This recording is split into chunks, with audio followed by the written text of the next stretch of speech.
Hi friends, എല്ലാവർക്കും വീഡിയോയിലേക്ക് സ്വാഗതം. ഇന്ന് ഞാൻ ചെയ്യാൻ പോകുന്നത് ഒരു പടവളങ്ങ റോസ്റ്റിൻ്റെ റെസിപ്പിയാണ്. പടവളങ്ങ നമ്മൾ സാധാരണ തോരനും മെഴുക്കുരട്ടിയൊക്കെ ആയിട്ടും ഒക്കെയാണ് ഉപയോഗിക്കാറുള്ളത്. അവിയലിലിടും. അതുപോലെ തന്നെ ഇത് റോസ്റ്റ് ചെയ്താലും നല്ലൊരു റെസിപ്പിയാണ്. റോസ്റ്റ് ചെയ്താലും നമുക്ക് ചോറും ചപ്പാത്തിയൊക്കെ കൂടെ കൂട്ടി കഴിക്കാൻ പറ്റുന്ന നല്ലൊരു റെസിപ്പിയാണ്. അതെങ്ങനെയാണ് ചെയ്യുന്നതെന്ന് നമുക്കൊന്ന് നോക്കാം.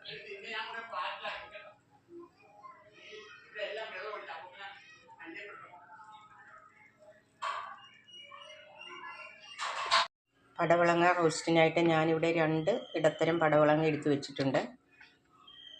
ഇനി ഇതിൻ്റെ ഈ പുറത്തുള്ള ഈ വെളുത്ത ഈ തൊലിയൊക്കെ നന്നായിട്ട് ചീകി വൃത്തിയാക്കി കളഞ്ഞ് കഴുകി നമുക്ക് അരിഞ്ഞുകൊണ്ട് വരാം. ഇപ്പം ഞാൻ ഇതിന് ആവശ്യമായിട്ടുള്ള 2 സവോള ഈ വലിപ്പത്തിലുള്ള 2 സവോള എടുത്തിട്ടുണ്ട്.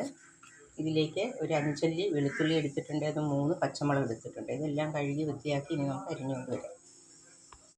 ആ പടവളങ്ങ ഞാൻ ഇങ്ങനെ ഉണ്ടായിരുന്ന ഈ പടവളങ്ങൻ്റെ മേലെയുള്ള വെളുത്ത തൊലിയൊക്കെ കളഞ്ഞ് നല്ല നീറ്റാക്കി ഈ പരുവത്തിലാക്കി വെച്ചിട്ടുണ്ട്.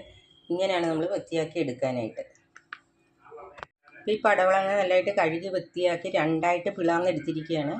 അതിനുള്ളിൽ ഇതിൻ്റെ അതിൻ്റെ കുടലും അരിയൊക്കെ നമുക്കെടുത്ത് മാറ്റാം. ഇങ്ങനെ എല്ലാം എടുത്ത് മാറ്റി നന്നായിട്ട് വൃത്തിയാക്കി ഇങ്ങനെ എടുക്കണം. ഇതിന് ശേഷം വേണം നമ്മൾ അരിഞ്ഞെടുക്കാൻ.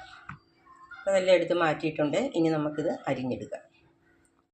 ഇപ്പം ഞാൻ ആ പടവളങ്ങ എല്ലാം കഴുകി വൃത്തിയാക്കി അതിൻ്റെ വെള്ള പാടൊക്കെ കളഞ്ഞ് ഈ ഒരു പരുവത്തിലാണ് അരിഞ്ഞു വെച്ചിരിക്കുന്നത്. ഇത്രയും നീളത്തിലുള്ള കഷ്ണം, ഈ വണ്ണത്തിലുള്ള കഷ്ണത്തിലാണ് ഇങ്ങനെ അരിഞ്ഞു വെച്ചിരിക്കുന്നത്.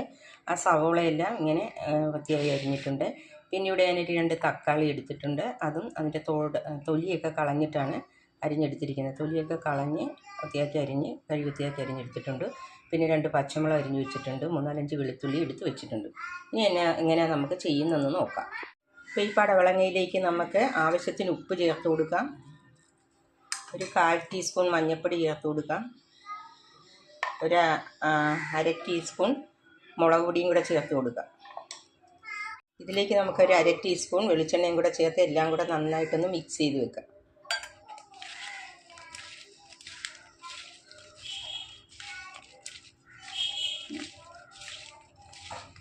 ഇത് ഉപ്പും മസാലയൊക്കെ ഇതിൽ പിടിക്കാനാണ് ഇങ്ങനെ ചെയ്യുന്നത്. ഇപ്പം നന്നായിട്ട് മിക്സ് ചെയ്തിട്ടുണ്ട്. നമുക്കിനി ഒരു പാത്രം വെച്ച് ഒരു 10 മിനിറ്റ് ഇതൊന്ന് മൂടി വയ്ക്കാം. 10 മിനിറ്റ് നമുക്കൊന്ന് വെയിറ്റ് ചെയ്യാം. ഞാൻ ഒരു പാൻ അടുപ്പിൽ വെച്ച് ഫ്ലെയിം ഓണാക്കി കൊടുത്തിട്ടുണ്ട്. ഇതിലേക്ക് നമുക്കൊരു 1.5 ടേബിൾ സ്പൂൺ വെളിച്ചെണ്ണ ചേർത്ത് കൊടുക്കാം.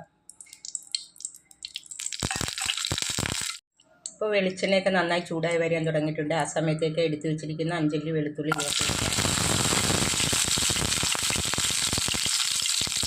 എടുത്ത് വെച്ചിരുന്ന മുളക് 2ആയിട്ട് പിളർന്ന് വെച്ചിട്ടുണ്ടായിരുന്നു. വെളുത്തുള്ളി മുളകൊക്കെ ഒന്ന് വഴന്ന് വരാൻ തുടങ്ങിയിട്ടുണ്ട്. ഈ സമയത്തേക്ക് നമ്മൾ എടുത്ത് വെച്ചിരുന്ന ആ സവോള ചേർത്ത് കൊടുക്കാം. നന്നായിട്ടൊന്ന് ഇളക്കി യോജിപ്പിക്കുക. അതിലേക്ക് ആവശ്യമായ ഉപ്പും കൂടെ ചേർത്ത് കൊടുക്കാം.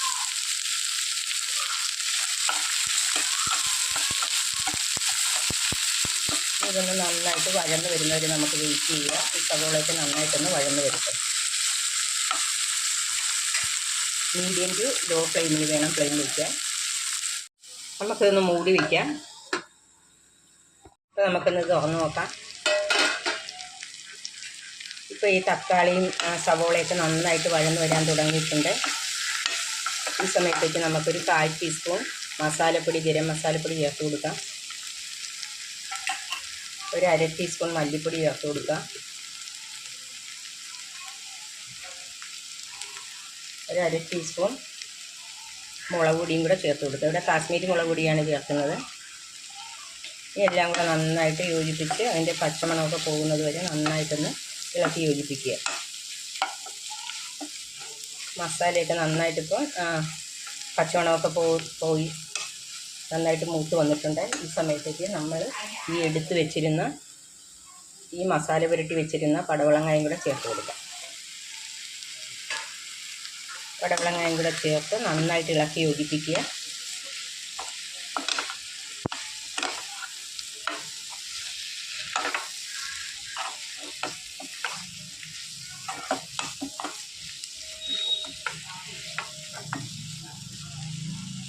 ഇനി ഇതൊരു 5 മിനിറ്റ് ഫ്ലെയിം തീരെ കുറച്ചിട്ട് നമുക്കൊന്ന് വെയിറ്റ് ചെയ്യാം.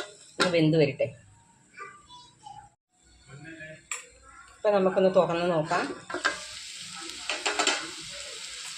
ഈ സവോളയും തക്കാളി അതുപോലെ തന്നെ പടവലങ്ങ കഷ്ണമൊക്കെ എണ്ണയിൽ കിടന്ന് നന്നായിട്ടൊന്ന് വഴന്ന് വരാൻ തുടങ്ങിയിട്ടുണ്ട്. ഈ സമയത്തേക്ക് നമുക്കിത് വേകുന്നതിന് വേണ്ടി ഒരു 2 ടീസ്പൂൺ വെള്ളം കൂടെ ചേർത്ത് കൊടുക്കാം. ഇനി ഇതിരുന്ന് നന്നായിട്ട് വെന്ത് വരട്ടെ. അതുവരെ വെയിറ്റ് ചെയ്യാം. ഒരു 5 മിനിറ്റ് വെയിറ്റ് ചെയ്യാം. അപ്പോൾ നമുക്ക് തുറന്ന് നോക്കാം.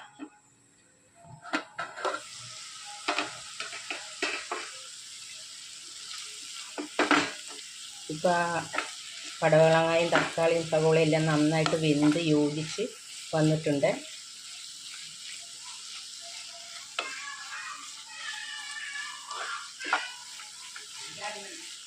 നന്നായിട്ടൊന്ന് ഇളക്കി കൊടുക്കാം.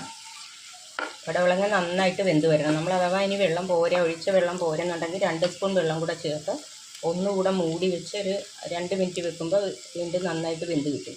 അപ്പോൾ ഞാൻ 2 സ്പൂൺ വെള്ളം ഒഴിച്ചത് ഇപ്പോൾ നന്നായിട്ട് വെന്ത് വന്നിട്ടുണ്ട്. ഇതിൽ ഉപ്പ് മതിയോ എന്നൊന്ന് നോക്കണം. ഉപ്പ് എരിവൊക്കെ മതിയോ എന്ന് നോക്കണം. ഇത് ഉപ്പ് എരിവൊക്കെ നന്നായിട്ട് വന്നിട്ടുണ്ട്, കറക്റ്റായിട്ട് വന്നിട്ടുണ്ട്. ഇനി നമുക്ക് ഫ്ലെയിം ഓഫാക്കി കൊടുക്കാം. വേണേൽ 1 മിനിറ്റ് ഇത് നിന്നിട്ട് ഇതിൻ്റെ വെള്ളമൊക്കെ വലിയുന്നത് വരെ ഒന്ന് വെയിറ്റ് ചെയ്യാം.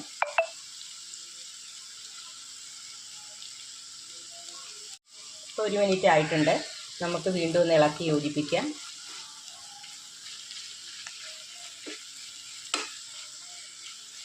പടവലങ്ങ നല്ല നൈസായിട്ട് അരിയുകയാണെങ്കിൽ പെട്ടെന്ന് തന്നെ വെന്ത് കിട്ടും. അത് പടവലങ്ങയിൽ തന്നെ കുറച്ച് വെള്ളം ഉള്ളതായതുകൊണ്ട് ആ വെള്ളത്തിൽ തന്നെ കിടന്ന് നന്നായിട്ട് വെന്ത് കിട്ടും. ഇപ്പോൾ ഇതെല്ലാം നല്ല ഡ്രൈ ആയിട്ട് വന്നിട്ടുണ്ട്. ഇനി നമുക്ക് ഫ്ലെയിം ഓഫ് ചെയ്ത് കൊടുക്കാം. അങ്ങനെ ഞങ്ങളുടെ സ്വാദിഷ്ടമായ പടവലങ്ങ റോസ്റ്റ് റെഡിയായിരിക്കുകയാണ്. ഇത് നമുക്ക് ചപ്പാത്തിക്കോ പുട്ടിനോ ദോശയ്ക്കോ അതുപോലെ തന്നെ ചോറിനുമൊക്കെ ഉപയോഗിക്കാൻ നല്ലൊരു ഡിഷാണ്. എല്ലാവരും ഒന്ന് ട്രൈ ചെയ്ത് നോക്കണം. വീഡിയോ ആദ്യമായിട്ട് കാണുന്നവരാണെങ്കിൽ ഒന്ന് സബ്സ്ക്രൈബ് സപ്പോർട്ട് ചെയ്യണം, കമൻറ്റ് ചെയ്യണം, ലൈക്ക് ചെയ്യണം. നിങ്ങളുടെ റിലേറ്റീവ്സിനും ഫ്രണ്ട്സിനും ഒക്കെ ഒന്ന് ഷെയർ ചെയ്ത് കൊടുക്കണം. ഇനി അടുത്ത നല്ലൊരു റെസിപ്പി ആയിട്ട് വരുന്നത് വരെ താങ്ക്സ്.